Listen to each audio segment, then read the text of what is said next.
Normally, I don't like shmups that much. I'm pretty bad at them, and they all seem to have way too steep of a difficulty curve to make the process of getting better feel fluid and fun. But after listening to this game's Stage 4 music way more times than I'm willing to admit, I decided to give it a shot. I could ask a mysterious question about if it's good or not, but I think we already know the answer to that. So today, get your Ribbon Decker's grapefruit juice ready, and may you attain enlightenment as I review ZeroRanger.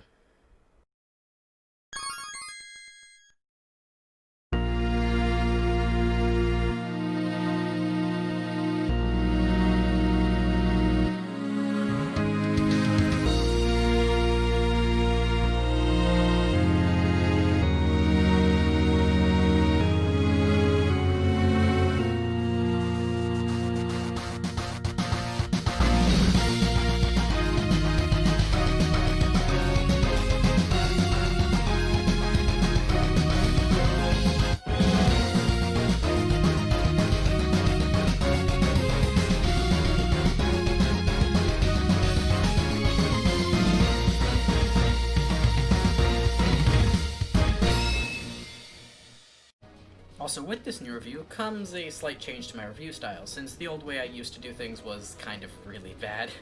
The scoring system is getting removed, but there will still be one more video that does have it, in favor of a new 5th section of the review, which will cover things that either spoil major parts of the game, or are just me talking about something specific that I couldn't exactly fit anywhere that would make it make sense.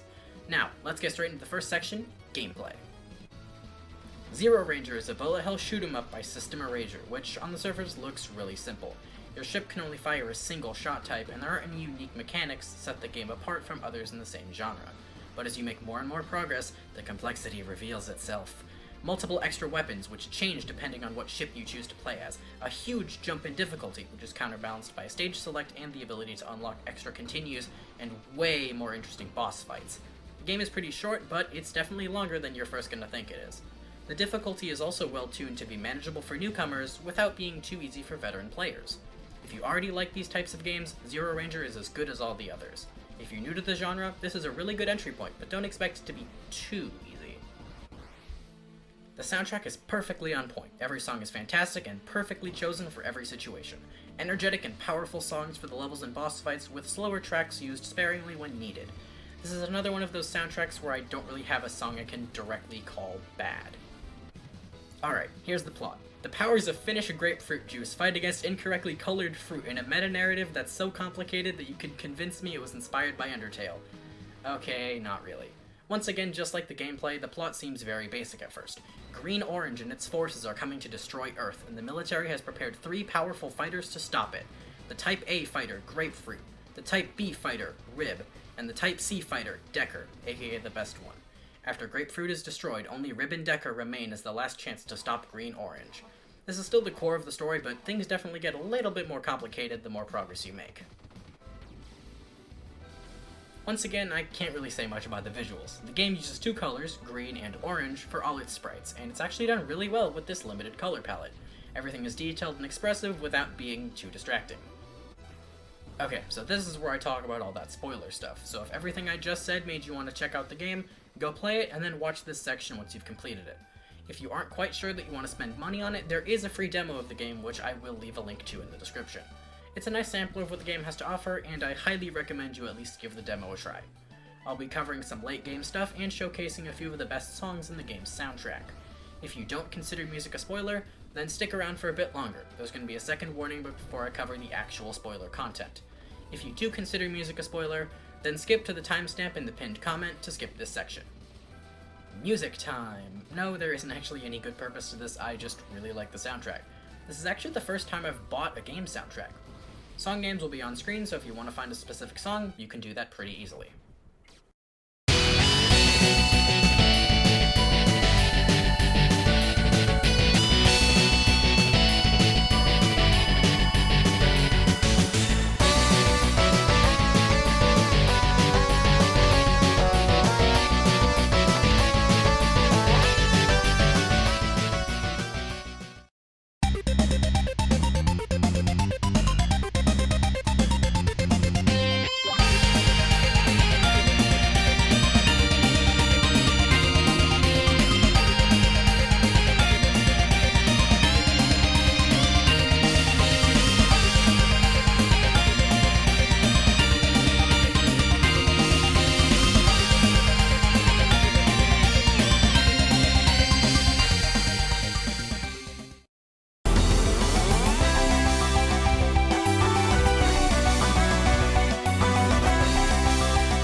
Okay, now that we've gone through that, this is the final spoiler warning. Everything from here on out is going into heavy spoiler territory for the last parts of the game.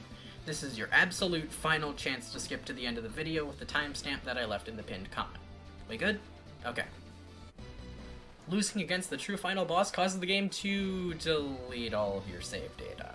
That alone isn't a big deal, but the problem comes with the fact that it takes really long to get the necessary points to unlock all 8 continues again.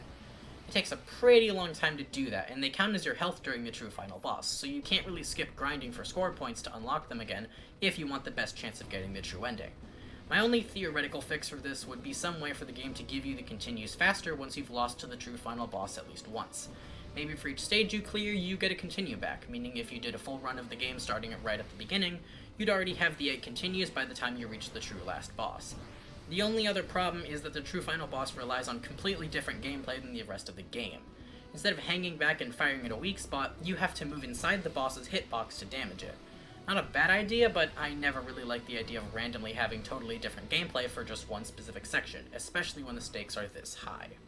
Stage 4 feels way too long on the first loop. I feel like Stage 1-3 should end after the fight against the ZeroRanger, and have Stage 1-4 go from the Big Zan boss battle until the Skull boss, so that Stage 1-4 Part 2 could be Stage 5 instead of still being part of Stage 4.